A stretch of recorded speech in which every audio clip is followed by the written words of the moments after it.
అంటే మీరు ఎప్పటి నుంచో ఇండస్ట్రీలో ఉన్నారు. సో ఒక ఆడపిల్ల ఇండస్ట్రీలో సర్వే అవ్వాలంటే చాలా కష్టాలు పడాలి, చాలా ఫేస్ చేయాలి. సో అలాంటిది మీ అమ్మని హీరోయిన్ గా చేయటం ఎంతవరకు అది రిస్క్ అనుకోవాలా, లేకపోతే మీకు ఆల్రెడీ సర్కిల్ ఉంది కాబట్టి ఒక వే అనేది? అంటే ఫస్ట్ ఆఫ్ ఆల్ బేసిక్ గా మీరు అన్నట్టు ఆడపిల్ల సర్వైవ్ అవ్వాలంటే కష్టపడాలి అన్నారు కదా. భగవంతుడి దయ వల్ల నేను ఏ రోజు టీవీ ఇండస్ట్రీలో కానీ సినిమా ఇండస్ట్రీలోని కష్టపడలేదండి. బికాస్ ఐ కేమ్ కొన్ని ప్రాబ్లమ్స్ అదే చెప్తున్నా.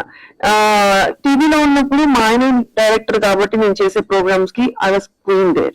అండ్ సినిమా నేను చేస్తున్నప్పుడు సినిమాకి కూడా నన్ను వహించి నేను సినిమాలో తీసుకున్నారు కాబట్టి నాకు ఆ రెస్పెక్ట్ ఎప్పుడు ఇచ్చారు.